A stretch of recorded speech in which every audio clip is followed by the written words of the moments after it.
سلام، خوش آمدید به اولین ویدیوی چنل ما. من ساکوتام از چنل زیروورس. خیلی خوشحالم که دارید این ویدیو رو میبینید. حتما چنل رو لایک کنید، سابسکرایب کنید و حتما نظرات و انتقادات و پیشنهادتون رو بذارید که ما خیلی خوشحال میشیم.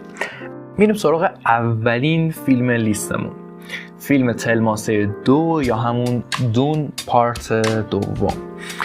فیلم محصول کشور کانادا است که در سال 2024 پخش شده. مدت زمان فیلم 2 ساعت و 46 دقیقه است به کارگردانی دنیس ویلنو.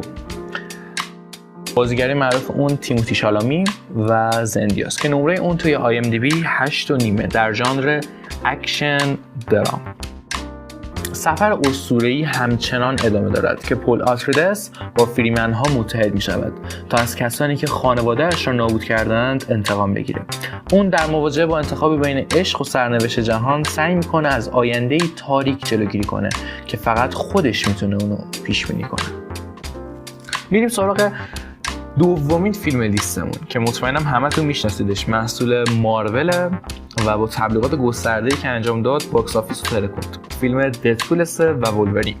این فیلم محصول کشور آمریکاست که در سال 2024 پخش شده. مدت زمان فیلم 2 ساعت و 8 دقیقه است و نمره 7.9 از IMDb گرفته. ژانر فیلم اکشن علم تخیلیه. از معروف‌ترین بازیگرای این فیلم میتونیم به رایان رینولدز و هیو جکمن اشاره کنیم. کارگردان فیلم شاون لیه.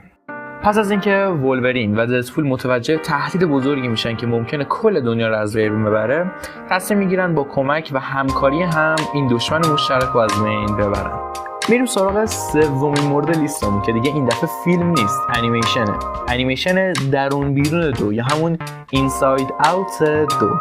این فیلم محصول کشور انگلستانی که در سال 2024 پخش شده. مدت زمان فیلم 1 ساعت و 36 دقیقه است که نمره 7.7 رو دریافت کرده.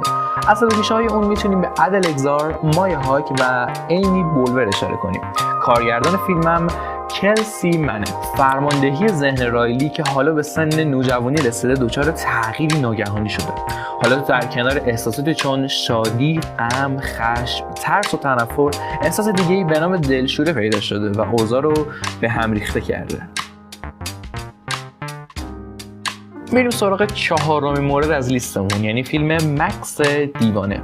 این فیلم محصول کشور آمریکاست که در سال 2024 پخش شده.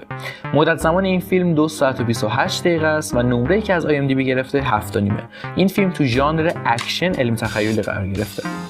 از بازیگرای معروف این فیلم میتونیم به آنیا تیلور، چارلی فرسر، کریس همسورث اشاره کنیم. کارگردان فیلم هم جورج میلره. این فیلم حدود 15 تا 20 سال پیش از وقایع فیلم مکس دیوانه جاده خشم اتفاق میفته که در پی سقوط جهان و فروپاشی اجتماعی، فیرویسای جوان از مکان سبز روبوده میشه و به دست یک هورد بزرگ موتورسواران یاغی به رهبری وارلد دمتوس میفته. با راهی شدن در سرزمین بیابانی آنها با قلعه‌ای روبرو میشن که توسط ایمورتانجو اداره میشه. در حالی که 2 ستمگر برای تسلط میجنگند، فیوریسا باید مصیبت‌های زیادی رو پشت سر بگذاره تا راهی برای بازگشت به خانه خود پیدا کنه. نوبتی هم باشه نوبت مورد پنجم و فیلم آخره، فیلم فالگای. فیلم فالگای محصول کشور آمریکاست که در سال 2024 پخش شده. مدت زمان فیلم 2 ساعت و 6 دقیقه است و نمره‌ای که از IMDb دریافت کرده 6.9. این فیلم تو ژانر اکشن درام قرار میگیره. از بازیگرای مطرحی که تو این فیلم بازی کردن میتونیم به آرون تیلور، امیلی بلانت و رایان گاسلینگ اشاره کنیم. کارگردان فیلم هم دیوید لیچ. کلت سیلورز یک بدلکار قدیمیه که اکنون در حال کار بر روی یک پروژه فیلم که یه ستاره مشهور هم توشه کار میکنه که بدلکار اونه. اما زمانی که این ستاره مشهور به شکلی مرموز گم میشه و فیلم توسط نامزد سابق کلت کارگردانی میشه، در خطر تعطیلی قرار میگیره. اون داوطلب میشه تا ناپدید شدن مرموز این بازیگر رو بررسی کنه و اونو پیدا کنه. اما